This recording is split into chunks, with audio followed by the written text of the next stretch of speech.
मोहल्ले में पानीपुरी वाला। मुंबई शहर के बांद्रा जैसे पॉश एरिया में बनी अजनारा कॉलोनी बड़ी ही पॉश थी। इस पॉश इलाके में शहर के बड़े अमीर लोग रहते थे, जिनकी बड़ी बड़ी कोठियां इस मोहल्ले में थी। एक रोज मिसेस मलिक और मिसेस देसाई अपनी अपनी बालकनी में खड़े हुए गप्पे लड़ा रही थी। Do you know Mrs Desai, वो जो कॉर्नर वाली कोठी है ना, वो सेल आउट हो गई। Oh really?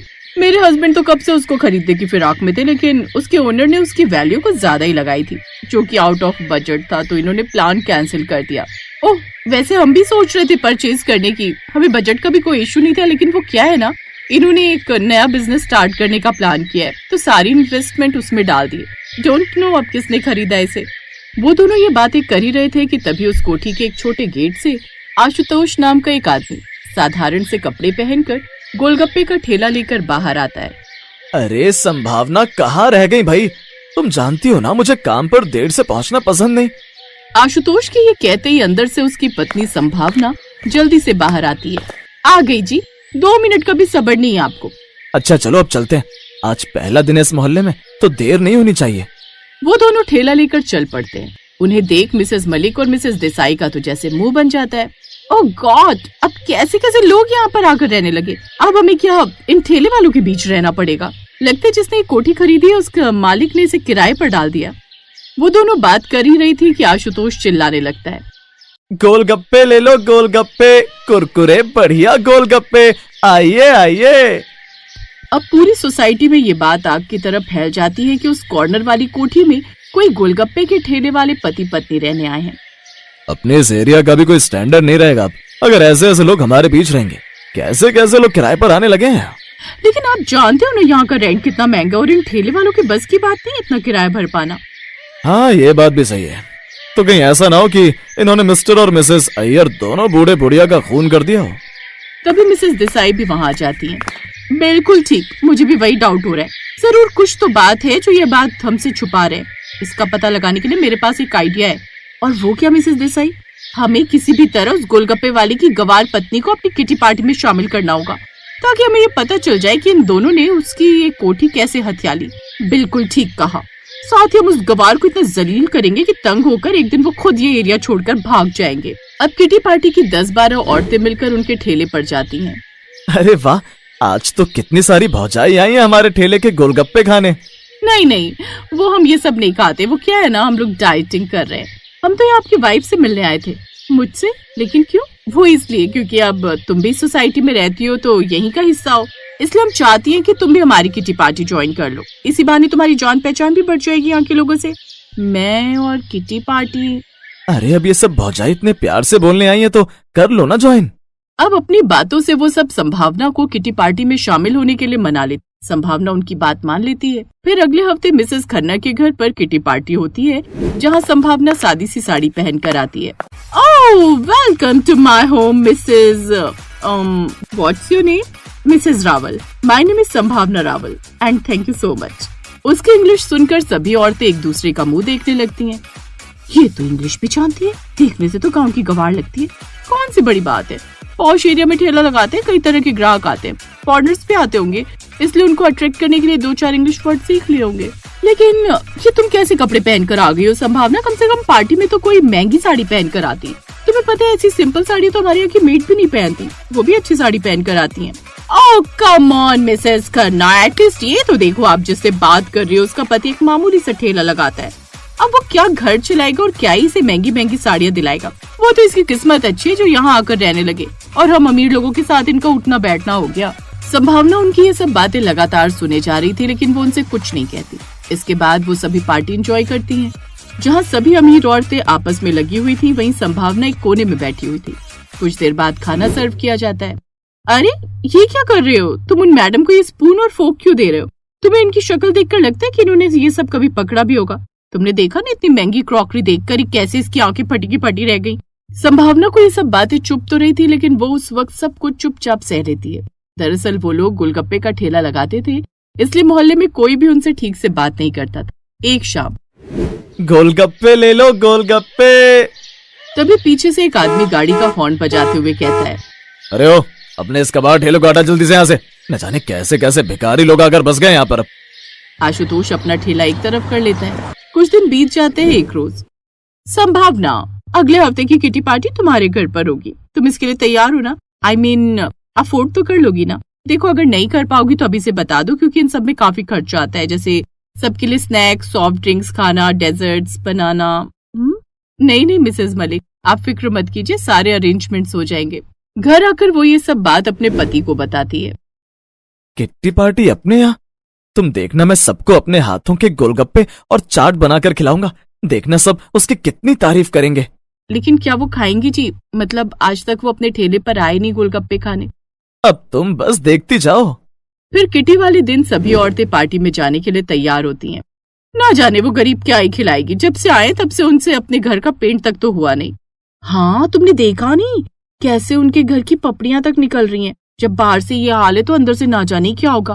आज पता चल जाएगा क्या खातिरदारी करती है मैडम। अब वो सब तैयार होकर संभावना के घर चली जाती हैं। जहाँ वो अंदर जाती हैं तो उसके बेसमेंट में बड़ी बड़ी महंगी आलिशान गाड़ियां खड़ी होती। फिर वो घर के अंदर जाती हैं तो वहाँ का नजारा देख हैरानी रह जाती हैं। अंदर से वो घर किसी महल से कम नहीं लग रहा था। महंगा फर्नीचर और महंगा सामान। ये हम कहीं गलत एड्रेस पर तो नहीं आ गए? ये उन्हीं किराएदारों का घर है ना जो गोलगप्पे का ठेला लगाते हैं? तभी संभावना वहां आती है। जी, आपने बिल्कुल ठीक पहचाना, लेकिन हम किराएदार नहीं बल्कि इस कोठी के मालिक हैं। ये सुनकर वो सभी हैरान रह जाती हैं। तुम इस कोठी के मालिक हो, लेकिन भला एक छोटे से ठेले से कोई गोलगप्पे वाला इतना कैसे कमा सकता है? सब पता चल जाएगा।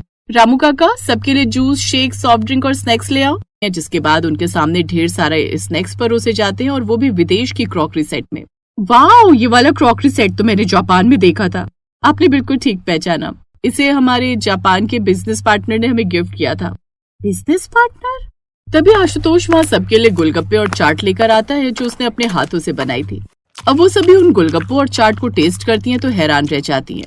वाह, इसका टेस्ट कितना अमेजिंग है। इसमें तो बिल्कुल फेमस MGTW यानी माईवाल गोलगप्पे टिक्की वाली का टेस्ट है। जी, सही पहचाना आपने। MGTW के ओनर मेरे पति मिस्टर आशुतोष माईवाल हैं। इनके देश विदेश में कम से कम 20 फ्रेंचाइजी है, जिनसे हमें महीने में लाखों रुपए आते हैं। क्या? तो फिर ये ठेला वो मेरे पति इसलिए लगाते हैं क्योंकि उनका मानना है कि जिस काम की वजह से आज वो इतने सक्सेसफुल है, उस काम को करने में कोई शर्म नहीं। हाँ बहनों, मेरा मानना है कि हर पेशा इज्जत वाला होता है, बस उसे देखने का नजरिया चाहिए। मैंने अमेरिका में MBA किया। जब माँ बीमार पड़ी तो लौट आया, नौकरी छोड़ी, फिर गोलगप्पे के बिजनेस को ब्रांड बना दिया। अब कई देशों में मेरी फ्रेंचाइजी है। अब उन सबको अपने किए पर शर्मिंदगी होती। जिन्हें वो गरीब समझते थे, असल में तो वो उनसे कई गुना ज्यादा अमीर। कोई भी काम छोटा नहीं होता। जुनून, मेहनत और ईमानदारी से किया गया हर काम इंसान को करोड़पति ही नहीं, लोगों का दिल जीतने वाला भी बना सकता है।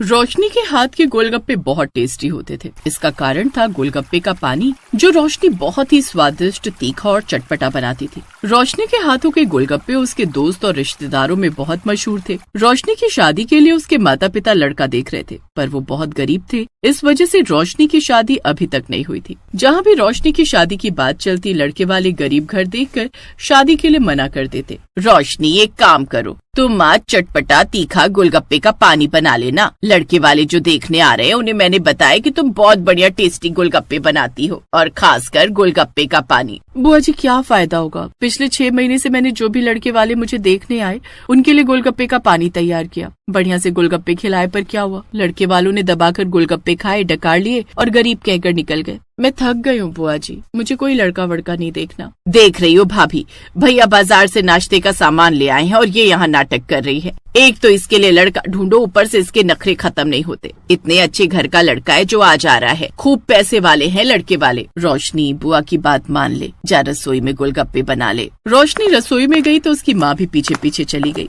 मम्मी, आपको पता है बुआ जी भी सिर्फ मेरे हाथ के गोलगप्पे का पानी पीने के लिए यहाँ आती हैं। उन्हें तो बहाना चाहिए लड़का दिखाने का, क्योंकि उन्हें गोलगप्पे और उसका पानी जो मिल जाता है। इसके अलावा उन्हें मेरी चिंता ही क्या है? धीरे बोल रोशनी, तेरी बुआ साथ वाले कमरे में ही है। रोशनी अब लड़के देखते देखते थक गई थी। आज भी कुछ ऐसा ही हुआ। आप सबको पता है हमारी रोशनी गोलगप्पे बहुत ही बढ़िया बनाती है। गोलगप्पे का पानी पीकर देखो, मजा आ जाएगा। बाजार के गोलगप्पे भी फेल हैं। लाओ बेटी खिलाओ हमें भी अपने हाथ के गोलगप्पे। मुझे तो खट्टे गोलगप्पे पसंद हैं। पानी तीखा और खट्टा होना चाहिए।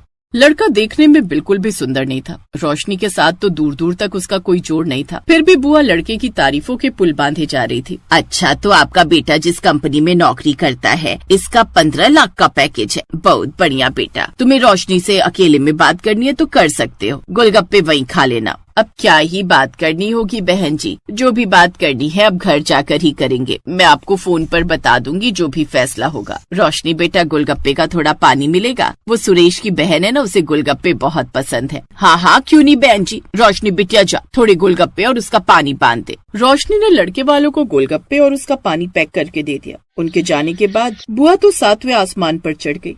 लड़के की माँ ने खुद मुँह से रोशनी से गोलगप्पे और उसका पानी पैक करवाया है। अब उन्हें रोशनी पसंद ना होती तो क्या वो ऐसे मांगते? बिल्कुल नहीं। मुझे तो 100% यकीन हो गया है कि ये रिश्ता पक्का होकर रहेगा। रोशनी, वो जो गोलगप्पे का पानी पड़ा है जरा मुझे गिलास में दे दे। बड़ा स्वाद बनाया था आज तूने। रोशनी अपनी बुआ को देख रही थी कि बात करते हुए भी उनका ध्यान गोलगप्पे की पानी की तरफ है। अगले दिन लड़के की माँ ने रिश्ते के लिए मना कर दिया। मैंने कहा था रोशनी, गोलगप्पे के पानी में मिर्चें कम डालना, पर तुमने ज्यादा डाल दी। इसी वजह से लड़के वालों ने रिश्ता मना किया है। कमला दीदी, कैसी बातें कर रही हो? उन्होंने इस वजह से रोशनी को मना नहीं किया है कि वो तीखे गोलगप्पे बनाती है। ये आप गलत कह रहे हो। लड़के वालों ने हमारी आर्थिक स्थिति को देखते हुए ही रिश्ते के लिए मना किया है। मैं कल ही समझ गई थी जब लड़के की माँ ने मुझसे पूछा था कि हम शादी में कितना लगाएंगे और कार वगैरह देंगे या नहीं। मैंने तो बोल दिया था अपनी हैसियत के हिसाब से ही खर्च करेंगे शादी में। छोड़ो न मम्मी, अब मना कर दिया तो उनकी मर्जी। हम उन्हें कोई जबरदस्ती नहीं कर सकते। शादी के लिए मैं उन्हें पसंद नहीं आई, बस कहानी खत्म। रोशनी ने थोड़ी हिम्मत जुटाते हुए ये बात कही थी। एक दिन रोशनी अपनी सहेली सीमा से मिलने गई हुई थी। उस समय सीमा की मौसी सुशीला भी घर आई हुई थी। मौसी जी, आपको पता है रोशनी बहुत टेस्टी गोलगप्पे बनाती है। इसने घर पर बनाए होंगे, वही मुझे और मम्मी को खिलाने के लिए लाई थी। हाँ दीदी, रोशनी बहुत टेस्टी गोलगप्पे का पानी बनाती है। कई बार रोशनी ने हमें अपने हाथों के बनाए हुए गोलगप्पे खिलाए हैं। फिर तो मैं जरूर खाऊंगी बिटिया तुम्हारे हाथों के गोलगप्पे। जी आंटी जी जरूर। चल तू मेरे साथ रसोई में चल। सीमा रोशनी के साथ रसोई में चली जाती है। सीमा की मम्मी रोशनी के बारे में अपनी बड़ी बहन को बताने लगती हैं। बहुत अच्छी है बेचारी नेचर की रोशनी, पर इसकी किस्मत बहुत खराब है। सीमा का तो बहुत मन था कि उसके साथ साथ उसकी सहेली रोशनी की भी शादी हो जाए, पर बेचारी की शादी नहीं हो रही। लड़के वाले देखने तो बहुत आते हैं, पर सारे गोलगप्पे और उसके पानी के चटकारे लेकर चले जाते हैं। मैं कुछ समझी नहीं। सीमा की मम्मी अपनी बहन को रोशनी के बारे में सब कुछ बताती है। रोशनी के बारे में जानकर सीमा की मौसी को बहुत दुख होता है। कुछ देर बाद सीमा और रोशनी गोलगप्पे ले आती हैं। रोशनी, तुमने गोलगप्पे का पानी बहुत स्वादिष्ट बनाया है। सचमुच तुम्हारी तारीफ झूठी नहीं है। तुम तो बहुत ही बढ़िया गोलगप्पे बनाती हो। मन खुश हो गया। तभी सीमा का मौसेरा भाई शिखर अपनी मम्मी को लेने के लिए आ जाता है। ये लो, शिखर भैया भी आ गए। शिखर भैया आओ, आपको भी रोशनी के हाथों के बनाए हुए गोलगप्पे खिलाती हो। सीमा, शिखर रोशनी को नहीं जानता है, पहले उसे रोशनी से मिलवा तो दे। शिखर भैया, ये मेरी सहेली है रोशनी। शिखर और रोशनी में हाय हेलो हुआ और उसके बाद शिखर ने भी रोशनी के हाथ के बनाए हुए गोलगप्पे खाए। उसने भी रोशनी के हाथों के गोलगप्पे की बहुत तारीफ की। रोशनी, तुमने पानी बहुत टेस्टी बनाया है। Thank you. रोशनी को पता भी नहीं था कि उस दिन उसने जो गोलगप्पे सीमा की मौसी और उनके बेटे को खिलाए हैं, उसके तो वो इतने दीवाने हो गए कि सीमा की मौसी ने रिश्ता ही भेज दिया। मैं बहुत खुश हूँ रोशनी, अब तुम मेरी भाभी बनोगी। शिखर भैया ने तुम्हें पसंद किया है। मौसी जी भी तुम्हें मिलकर बहुत खुश हुई थी। उन्होंने तो तुम्हें उसी दिन अपनी बहू मान लिया था। मुझे खुद पर यकीन नहीं हो रहा है सीमा, ये सब सच हो रहा है। मेरी शादी हो रही है, वरना मैं तो आस ही छोड़ चुकी थी कि मेरी भी शादी होगी। सब बहुत खुश थे। रोशनी को शिखर जैसा बहुत अच्छा लड़का और सीमा की मौसी के परिवार जैसा इतना बढ़िया पैसे वाला अमीर और अच्छा परिवार मिल गया। खूब धूमधाम के साथ रोशनी की शादी होती है और वो अपनी ससुराल पहुंचती है। ससुराल में रोशनी की पहली रसोई थी। रोशनी, मेरा मतलब है रोशनी भाभी, तुम्हारी आज पहली रसोई है। मौसी जी कह रही है कि तुम हलवा तो बना ही रही हो, पर साथ में सबके लिए अपने हाथों के वही टेस्टी से गोलगप्पे और चटपटा तीखा पानी जरूर बनाना, क्योंकि बाहर से ऑर्डर आए बहू के हाथ के गोलगप्पे के पानी पीने का। हाँ मैं बनाती हूँ, पर सीमा तुम यहीं रहना मेरे साथ। हाँ मैं तो रहूंगी, पर साथ में कोई और भी है। तभी शिखर भी आ जाता है। रोशनी टेंशन मत लो, मैं तब तक यहीं खड़ा रहूंगा जब तक तुम गोलगप्पे नहीं बना लेती। ये लो, भैया तो तुम्हारे इतने दीवाने हो गए कि तुम्हें एक पल के लिए भी अकेला नहीं छोड़ना चाहते। फिर मेरी क्या जरूरत है, मैं तो कबाब में हड्डी बन रही हूँ। नहीं, ऐसी कोई बात नहीं सीमा। सुनिए, आप बाहर जाइए, सब लोग क्या कहेंगे। क्या कहेंगे, अपनी बीवी के साथ खड़ा हूँ। तभी शिखर की मम्मी आ जाती है। रोशनी बहू, गोलगप्पे का पानी तैयार हुआ क्या? शिखर, तू यहाँ क्या कर रहा है? हाँ, वो मैं पानी पीने आया था मम्मी। सीमा और रोशनी शिखर को देखकर धीमी हंसी हंसने लगी। शिखर चुपचाप बाहर चला गया। वो एक खुशी का माहौल था। हंसी खुशी के बीच रोशनी ने सबके लिए गोलगप्पे बनाए। सबको नई बहू के हाथ के बने गोलगप्पे और पानी बहुत पसंद आया और सभी ने बहू के हाथ के गोलगप्पे और उसके पानी की बहुत तारीफ की। आज रोशनी की आंखों में खुशी के आंसू थे। जिस प्रशंसा की पात्र बनने के बारे में वो अक्सर सोचा करती थी, आज उसी प्रशंसा की वो पात्र बनी थी। Thanks for watching.